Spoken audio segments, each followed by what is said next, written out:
Namaste everyone. In the last class we have discussed the relation between molar specific heat capacity at constant pressure and molar specific heat capacity at constant volume. The relation between Cp and Cv is Cp minus Cv is equal to R. So, this is also called as Mayer's equation. This is the relation between molar specific heat capacities, and this equation is also called as Mayer's equation, where R is universal gas constant. And also we have seen the thermodynamic state variables, extensive variables and intensive variables. Today let us see different thermodynamic processes.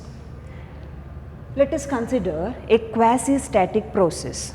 What is quasi-static process? What is the meaning? For that we have to consider one system. Consider a system. There is a piston and this piston is movable.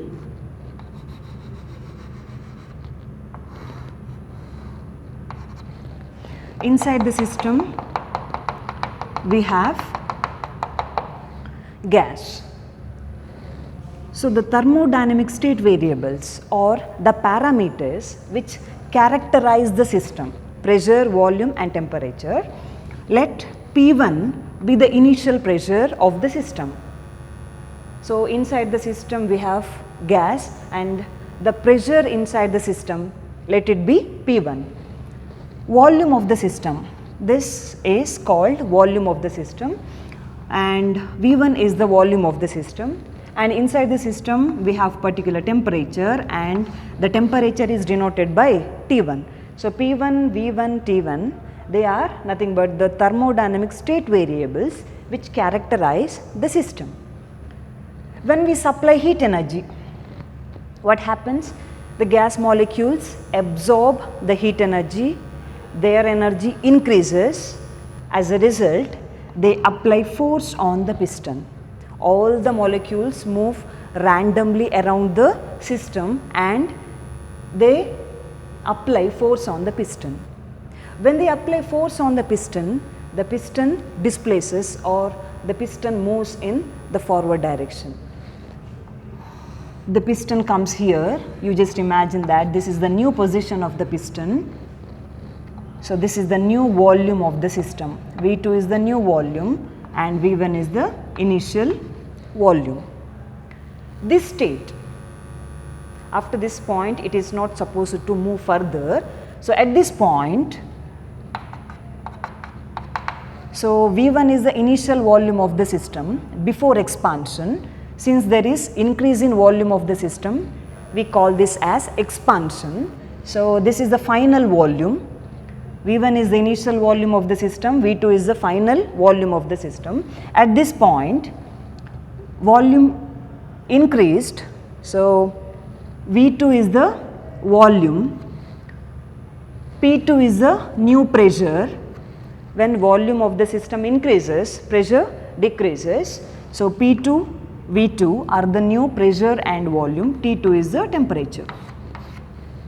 P1, V1, T1 is the initial state of the system, P2, V2, T2 gives the final state of the system.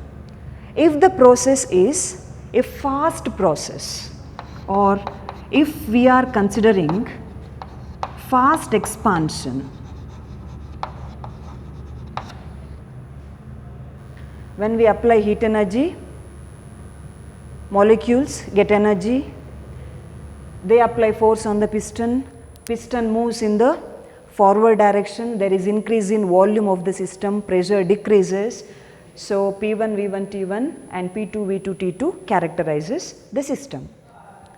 If the process happens slowly, then what we observe is, consider the same system. So, inside the system we have gas. This is the piston. We are supplying heat energy.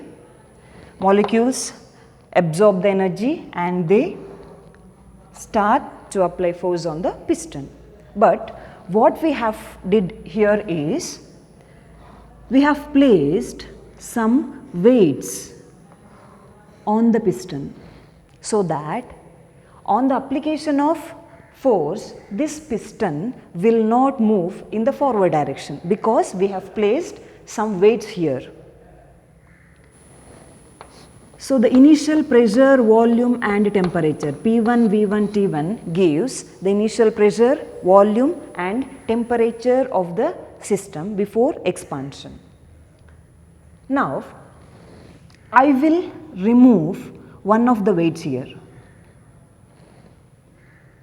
If this force is more than this force, then the piston moves slightly. The piston comes here on the removal of external load, the piston comes here. There is a small change in pressure. Delta P means it is change in pressure. There may be small change in volume, but when compared to the initial state, this change is negligibly small. This is the original volume of the system. This is the change in volume of the system. This change in volume is very small compared to the original volume. So, we can neglect the change, that is we can neglect the change in volume delta V. Similarly, pressure. Pressure changes slowly, but we can neglect the change in pressure here because the process is a slow process. Now, I will remove the second weight. The piston moves and it comes here. Here also there is slight change in pressure, volume and temperature, but that change is very small, so we can neglect.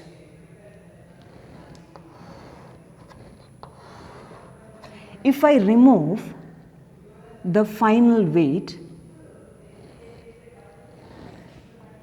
it expands, the system expands and the piston comes here. So, at every point if you observe the change in pressure or change in volume, that change is very small.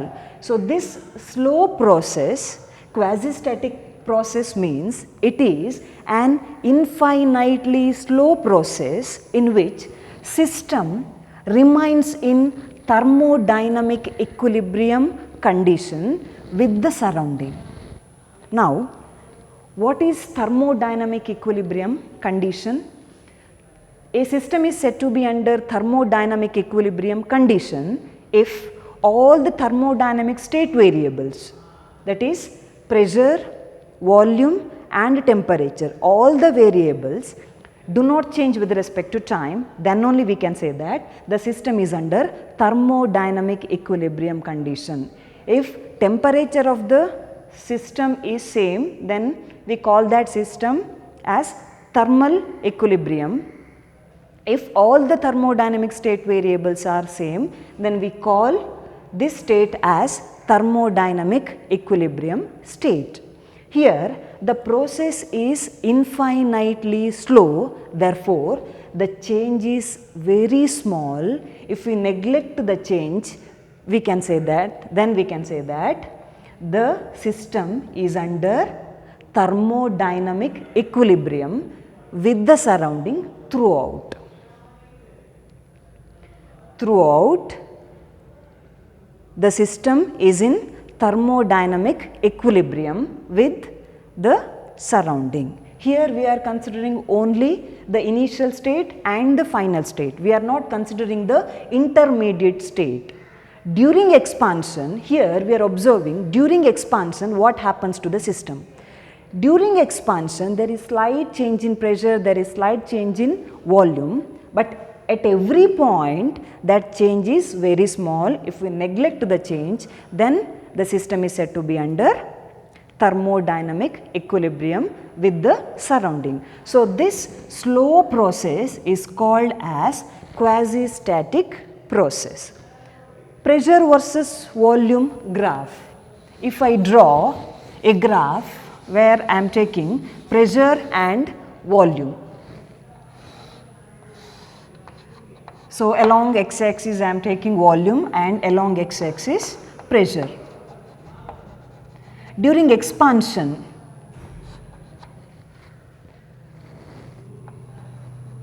so this is the pressure, this is the volume, initial pressure and volume. I will denote this pressure as P1 and this is V1. So, P1 and V1.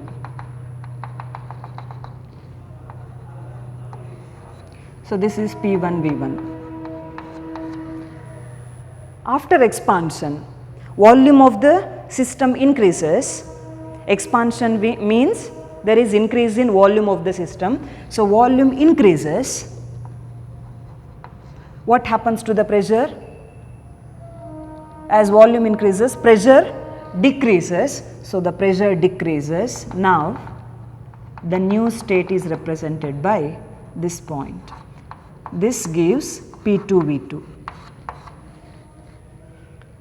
I will join these 2 points.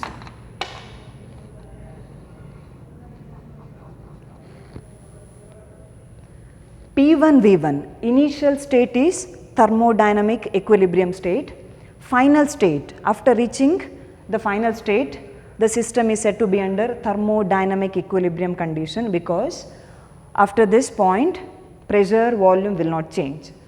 The intermediate states, these states are not thermodynamic equilibrium states. Only the initial and the final states are thermodynamic equilibrium states. This is in case of a fast expansion. In case of a slow process, if the system is allowed to expand slowly, then at every point the change is very small. If you neglect that change, then the system is said to be under thermodynamic equilibrium with the surrounding at every point. So, this slow process is called as quasi-static process. This is pressure versus volume graph.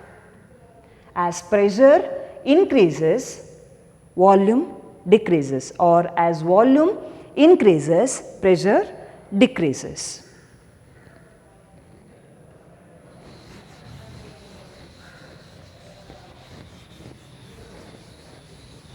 Next one is thermodynamic processes.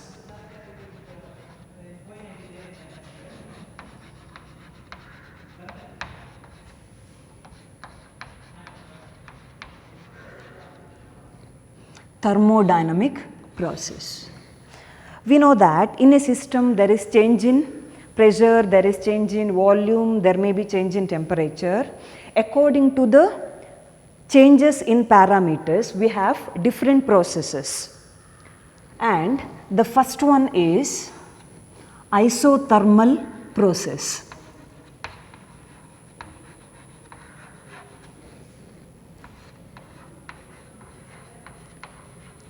Isothermal process. If in a system temperature is fixed, if temperature of the system remains constant throughout the process, then we call that process as isothermal process. It is a process in which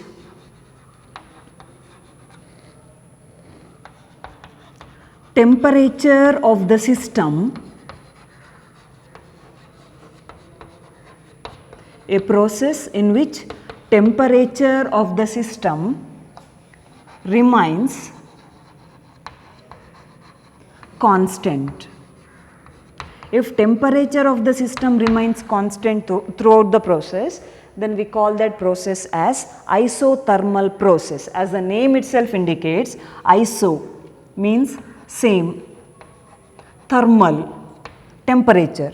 That means in a process temperature is constant. So, it is a process in which temperature of the system remains constant. How to express this isothermal process? What is the equation for isothermal process? We know that here temperature is constant. How to get this state? For that, consider one system.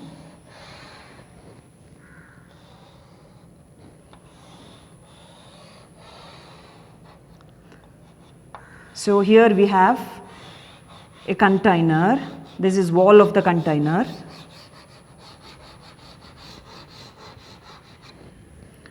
This is the piston and this piston is movable. Inside the system we have a gas. If we compress the system, if work is done on the system, volume of the system, if we compress the system, volume decreases. Volume decreases, what happens to the pressure?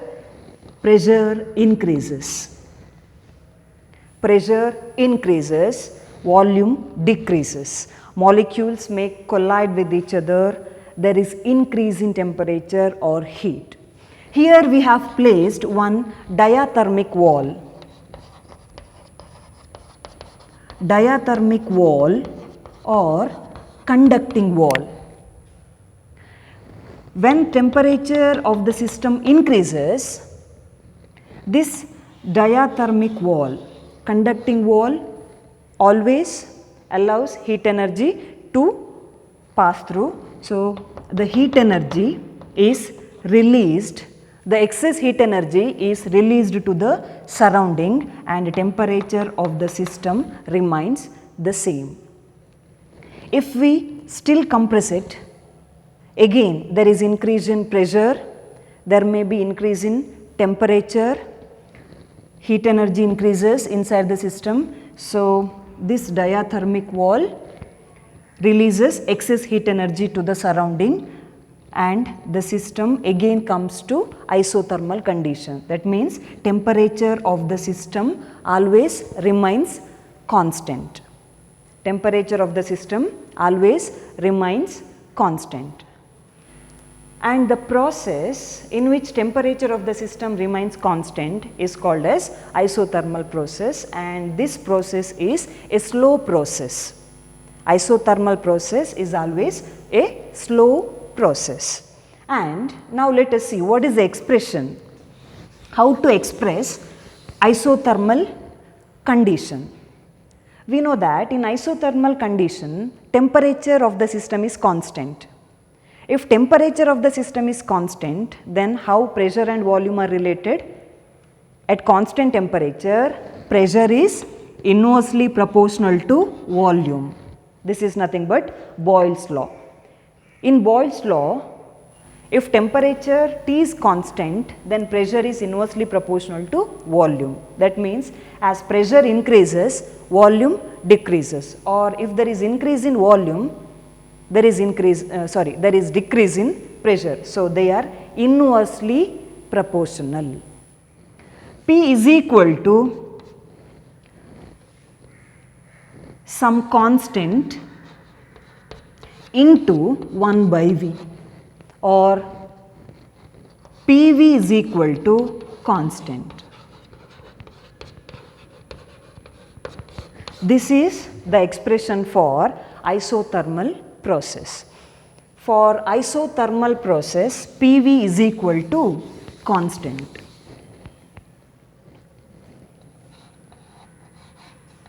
PV is equal to constant. The product of pressure and volume is always a constant. Now, indicator diagram. Here variables are pressure and volume. So, I will draw a graph in which I am taking pressure along y axis and volume along x axis. How these two changes? they are inversely proportional to each other. As pressure increases, volume decreases. So, this is the initial pressure and this is the initial volume. So, this is P1 V1.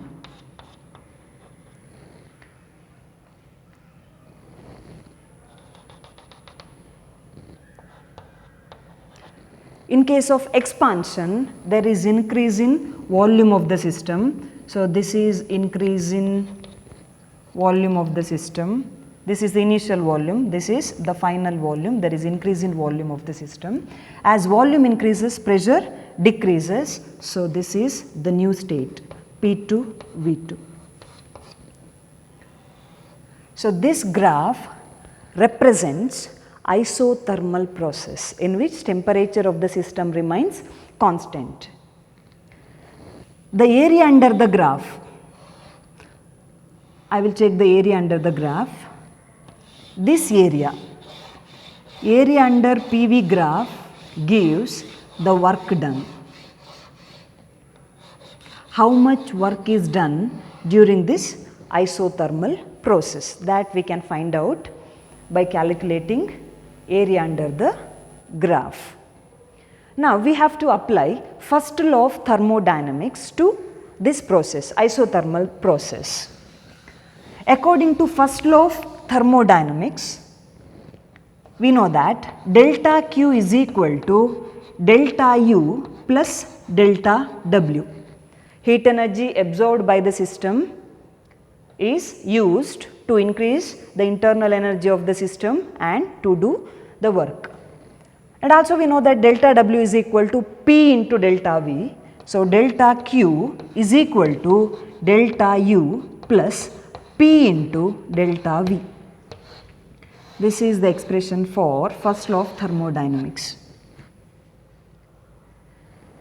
Delta Q means it is the heat absorbed by the system. Delta U means change in internal energy, change in internal energy. P is the pressure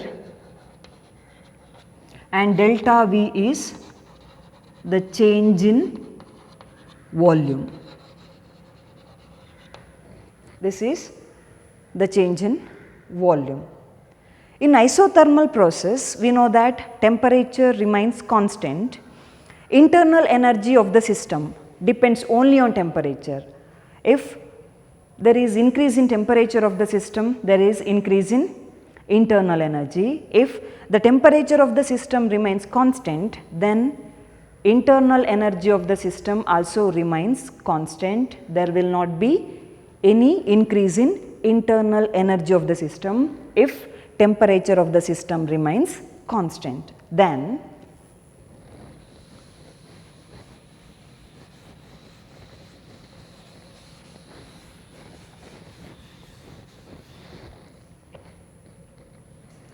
T is constant. T means temperature. Temperature of the system is constant. Therefore, change in temperature delta T is equal to,